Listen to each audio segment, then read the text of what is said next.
Nessa edição do Jornal do Univates, começou hoje a Jornada do Sorvete 2017, uma entrevista na bancada com a PRF sobre a redução de serviços que vai ser aplicada e ainda os melhores momentos de ALAF e a CBF. Essas e outras notícias, a partir de agora, o Jornal do Univates está no ar.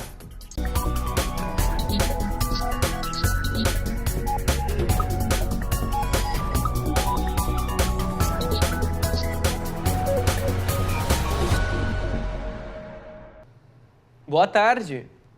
A Superintendência Regional do Departamento Nacional de Infraestrutura de Transportes no Estado do Rio Grande do Sul, o DENIT, informou que devido às obras de duplicação da BR-386 entre Estrela e Itabaí, vai haver a necessidade da redução de pista dupla para simples em um trecho de pouco mais de 1,3 km nos municípios de Paverama e Taquari. O órgão informou que os trabalhos começam hoje. A Polícia Rodoviária Federal, no entanto, comunicou que o desvio no trecho ocorre a partir da próxima semana, a princípio na manhã de segunda-feira.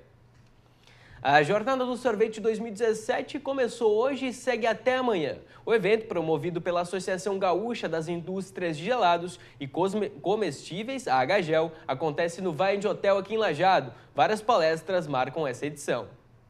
Recursos humanos, marketing, sustentabilidade, legislação, economia e logística. Esses são os principais assuntos que fazem parte da Jornada do Sorvete desse ano. É onde todas as indústrias do Rio Grande do Sul se encontram anualmente para poder discutir sobre sorvete, temas relevantes à categoria, né?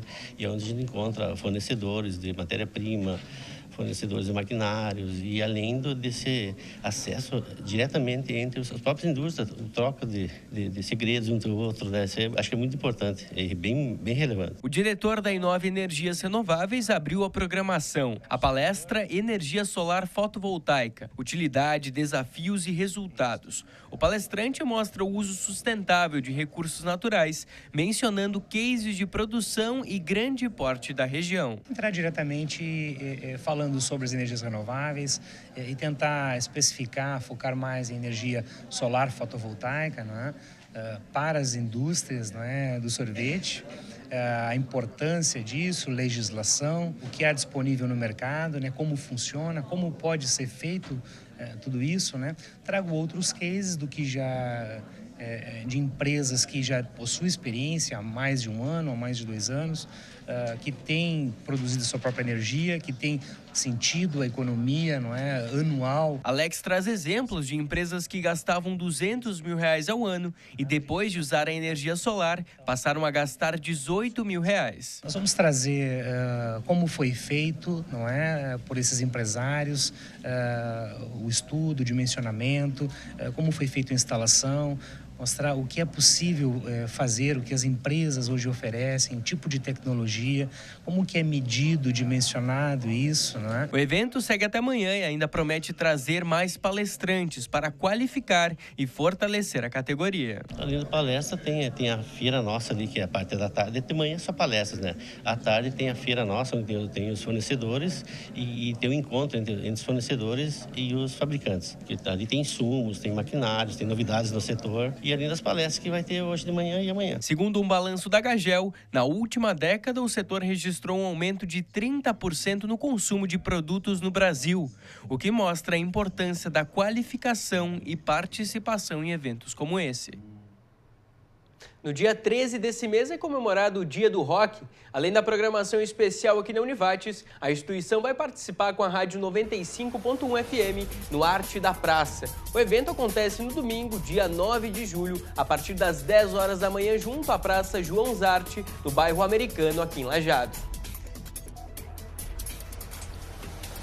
Agora a previsão do tempo. Nas próximas horas, o sol continua predominando no vale e favorece o aumento das temperaturas. As máximas durante a tarde ficam agradáveis em torno de 22 a 24 graus. Veja as temperaturas para amanhã.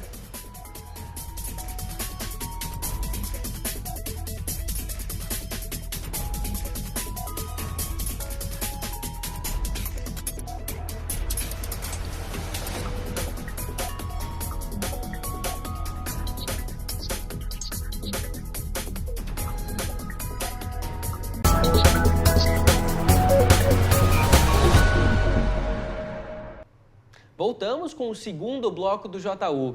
A Polícia Rodoviária Federal anunciou ontem a suspensão de alguns serviços devido à redução de orçamento do governo federal. Por isso, a gente recebe hoje aqui na bancada do Jornal do Univates, Paulo Reni, ele que é o chefe substituto da 4ª Delegacia Regional de Polícia Rodoviária Federal, com sede aqui em Lajeado. Paulo, muito bom te receber aqui no Jornal do Univates. Obrigado. Eu começo te perguntando o seguinte, o que motivou a Polícia Rodoviária Federal, assim, basicamente, a fazer essa suspensão de alguns serviços? Tiago, a gente pode dizer o seguinte, é um problema nacional, né? Começa com a questão de diminuição de recursos. Desde o mês de março, a gente tem a informação de que teríamos que reduzir aquela primeira projeção de investimento. E aí, inicialmente, a gente buscou essa redução nas áreas internas. Desde maio, dá para se dizer, a gente já começou com cortes aí de investimento, com redução de custos da máquina pública, né?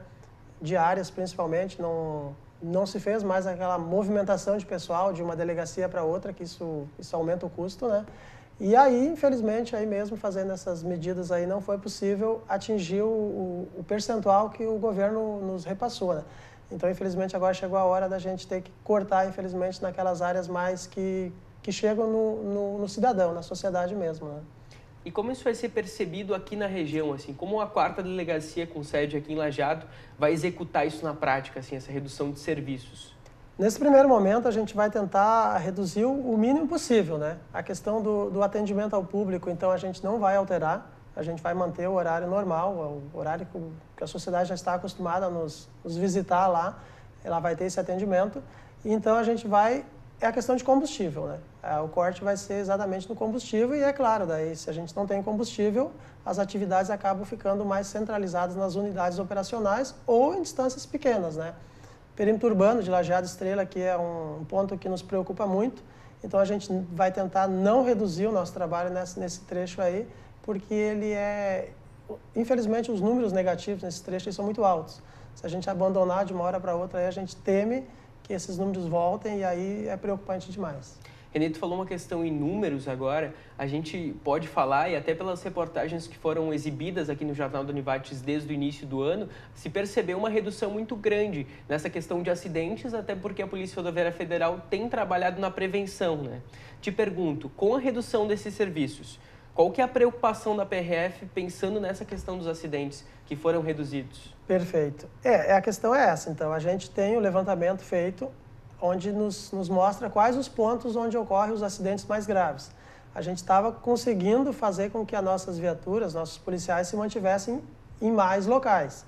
Com essa restrição, a gente infelizmente vai ter que fazer um reestudo para pegar aqueles que têm mais importância. Então, mesmo sabendo que, digamos que tenhamos 10 pontos que são preocupantes, a gente não vai ter condição de atender todos esses ao mesmo tempo, né? Então, a gente vai reduzir, tentar trazer para esses pontos mais próximos aí das unidades. Quais que são as principais dificuldades hoje da PRF para atuar, para trabalhar e desenvolver seu serviço? O grande ponto hoje eu diria que é efetivo. Começa por aí, né? A questão do efetivo, a gente poderia dizer outras situações, seja viaturas, seja equipamentos, mas o ponto principal é efetivo. Não adianta nada me darem uma viatura se eu não tiver quem operar, né? Não adianta me dar um equipamento, um radar, um etilômetro, se eu não tiver quem operar. Então, inicialmente, eu diria que o problema nosso é efetivo. A gente teve uma perda aí nos últimos 3 anos de 15 policiais, no total aí da delegacia. E quando eu falo delegacia, é bom que todos entendam que eu estou falando de Lajeado, Monte Negro e Soledade. E aí, então, essa diminuição do efetivo aí nos traz bastante prejuízos. Com essa redução de efetivo, a gente sabe que a cobrança em cima da PRF é sempre muito grande, né? Principalmente para trabalhar com essa questão de fiscalização, de prevenção e aí por diante. Agora, com redução de serviços, com efetivo baixo, como manter isso tudo funcionando da melhor maneira possível? É o nosso principal objetivo agora, buscar uma saída, né? Eu acho que quando a gente tem bastante recursos, qualquer um consegue gerir normal, até dentro de casa é assim, a gente vai tentar achar soluções, né? No primeiro momento é isso que eu comentei, a gente vai tentar estar presente o maior tempo possível nesses locais próximos à unidade, né? Claro que as coisas mudam de uma hora para outra, ou com o aporte de verbas, a gente está buscando isso, ou talvez com novas orientações a nível de gestão do Estado, né? Então, assim que vierem as modificações, a gente vai tentar manter todo mundo informado e tentar adequar nossas condições a essas, infelizmente, a essa contenção de recursos. Ok, Reni, a gente vai para um rápido intervalo e em seguida tem um pouco mais da nossa entrevista aqui com o Paulo Reni sobre a situação da PRF. A gente já volta.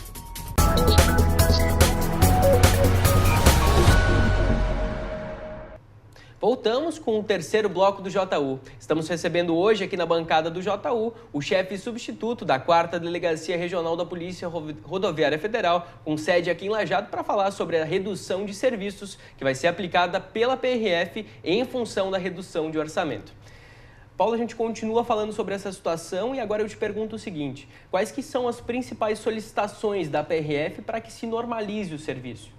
A principal solicitação, Thiago, é recurso, né? A gente precisa aqui, a nível de delegacia, eu diria assim, que se a gente conseguir o recurso para que as viaturas não parem, o resto do serviço a gente consegue dar conta, né? A gente vai continuar atendendo a sociedade aí a contento.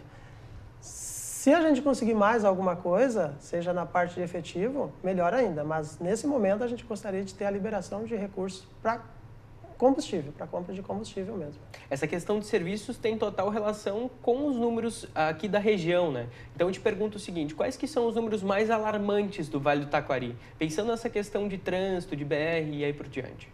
A nossa preocupação maior é a questão dos acidentes, né? A gente tem tipo assim, um compromisso em reduzir os acidentes. A gente tem a década de redução de acidentes, a gente tem esse compromisso. Então, a nossa preocupação maior é que com essa diminuição de serviço, e quando eu falo serviço, eu estou me referindo àquela presença nossa, é que esses números voltem a patamares aí de 2014, 2015, que eram muito tristes aí. A gente já conseguiu reduzir os números bastante, então a gente teme que esses números voltem, né? E infelizmente isso aí acaba repercutindo na sociedade, né? Mesmo então que talvez a PRF não esteja mais tão presente a partir de agora em função dessa redução nas BRs, é importante que o condutor e o motorista, mesmo assim, se mantenha dentro das leis e dentro da velocidade permitida, dependendo da via, né? Exatamente. A gente não gostaria de que as pessoas achassem que tem que respeitar somente a viatura, somente o policial. Não, o respeito ele tem que se dar pela sinalização. E a sinalização ela vai continuar igual, né? Infelizmente, aí a gente vai estar um pouco mais longe de alguns pontos, mas o cidadão é responsável pelo resultado também. Ele não pode colocar essa culpa totalmente na PRF ou na Polícia Militar. Ele tem que se sentir compromissado que a ação dele, o resultado daquela ação ali vai ser benéfico ou não para a sua viagem e para a viagem dos demais, né? Então a gente pede com certeza os cuidados aí que o cidadão normalmente tem, né? São uma minoria que acaba saindo da linha do mais correto, né? Então, que as pessoas mantenham aí a atenção sempre nas viagens. Reni, além disso, assim, quais que as principais dicas pela PRF que tu pode dar para o condutor, assim, ao trafegar por uma via, seja ela daqui a pouco uma via federal, uma via estadual ou até urbano em municípios, né? Cuidados iniciais, né? O carro estar em condições, questão do cinto de segurança, farol sempre ligado em rodovias, né? E o descanso, a cada período de viagem, aí sempre descansar um pouco, evitar totalmente o consumo do álcool e telefone. Hoje é um dos problemas que a gente tem enfrentado aí. Infelizmente, o telefone se tornou um equipamento aí que é muito bom, mas ele também tem seus prejuízos, né? Esquecer. Eu costumo adotar na minha postura, entrei no carro, o telefone vai por mudo, virado com a tela para baixo, aí é onde eu consigo, porque às vezes a tela nos chama a atenção, né? E chega no local, depois dá uma paradinha no posto de combustível, aí verifica ali, dá o andamento das suas mensagens aí ou coisas do tipo, né? E é isso aí, manter a atenção aí, a distância do veículo da frente. Elinho, eu aproveito tua participação aqui no JU para te perguntar o seguinte: o extintor foi uma nova obrigatoriedade agora que saiu, né? Como é que tem sido a fiscalização da PRF em cima disso? Em cima desse item que até pouco tempo atrás era obrigatório, não se tornou mais obrigatório e agora voltou. Tiago, assim, a situação, o extintor hoje ele não é obrigatório para todo mundo. Vou deixar bem claro aí, o extintor ele deixou de ser obrigatório, ele não voltou à obrigatoriedade aos veículos de passeio. A obrigatoriedade é aos veículos comerciais. Apenas os comerciais. O que existe a nível de Congresso é projetos buscando a volta dessa obrigatoriedade, mas nada além disso. Ele continua em veículos de passeio, não tem obrigatoriedade, então não há fiscalização desse item. Apenas em veículos comerciais. Veículos comerciais, caminhões, ônibus ou produtos perigosos, isso sempre foi, né? Nunca deixou de ser obrigatório, isso continua sendo fiscalizado. Ok, Reni, muito bom. Na verdade, eu te agradeço a tua participação aqui no Jornal do Univates. A gente espera que essa situação seja resolvida o quanto antes, para que aí sim a Polícia Rodoviária Federal possa voltar e normalizar aí os seus serviços, né? Eu que agradeço aí, a hora que precisar aí de algum esclarecimento, a gente está à disposição. Ok. A gente vai para um rápido intervalo e em seguida tem os melhores momentos de ALAF e a CBF aqui no Complexo Esportivo da Univates. Já voltamos.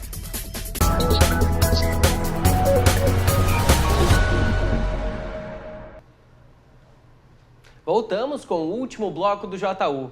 A continuidade dos serviços feitos pelo Centro Regional de Tratamento e Recuperação de Alcoolismo, a Central, vai ser discutida com o secretário de Estado da Saúde, João Gabardo dos Reis, nos próximos dias. O anúncio foi feito durante um encontro realizado na tarde de ontem na Câmara de Vereadores de Lajeado, com a presença de representantes do Legislativo, Executivo, Hospital Bruno Born, assessoria jurídica da entidade e a 16ª Coordenadoria Regional de Saúde.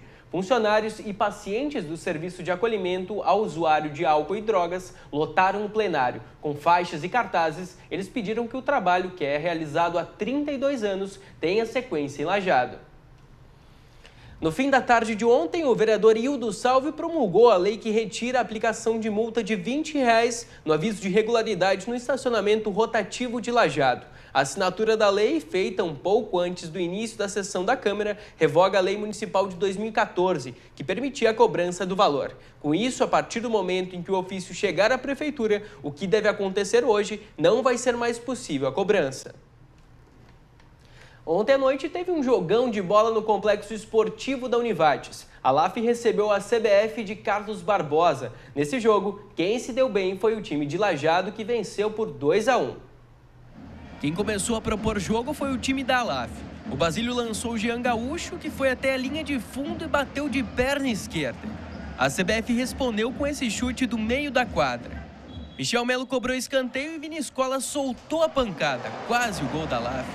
Em seguida, o Basílio lançou e Jean Gaúcho deu um toquezinho na bola. Rafa recebeu, passou pela zaga da LAF e bateu em gol. Jean Gaúcho escorou para o Magui, que bateu em gol, mas o goleiro estava lá. De novo o lançamento do Basílio. Chitão dominou de peito e tentou. O goleiro defendeu e o Braseiro ainda tentou. João Sala recebeu e bateu em gol, mas o Basílio estava nela. Viníscola tocou para o Magui, que chutou em gol. Chitão no rebote ainda tentou, mas ela foi para fora. O primeiro tempo terminou em 0-0. Na segunda etapa, quem teve a primeira chance de gol foi a CBF. Felipe escorou e o Júlio colocou para fora. Em uma furada da LAF no ataque, David recebeu a sobra sozinho. E aí não teve jeito, ele confirmou a CBF 1-0.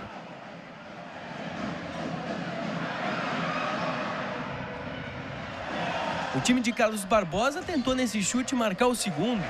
Magui correu em profundidade e bateu em gol. Em seguida, o Magui saiu e entrou como goleiro linha. Viníscola tocou para o Giba, que cabeceou, e Jean Gaúcho empatou o jogo.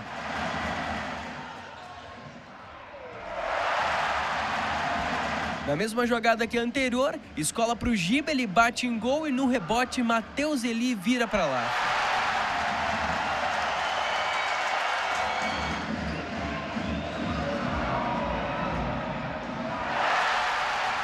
A CBF ainda tentou nesse chute, mas aí não dava tempo para mais nada. A LAF 2, a CBF 1. Hoje de manhã a gente treinou goleiro linha e felizmente deu certo. A gente conseguiu encaixar nosso goleiro linha e buscar uma vitória. O goleiro linha faz parte do jogo, mas acredito que no decorrer do jogo a gente fez um jogo equilibrado. A hora a gente soube marcar, a hora a gente soube atacar. A gente fez um bom jogo. Se a gente for levar em consideração os 35 minutos iniciais, né?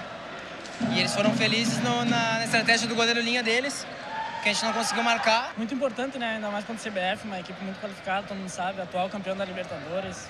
Venham com um time misto, mas com bastante jogadores de qualidade. Hoje a gente conseguiu fazer isso. Hoje a gente foi um time muito coeso, imbuído, e principalmente a equipe hoje teve uma vontade, uma determinação muito grande, que resultou nessa vitória.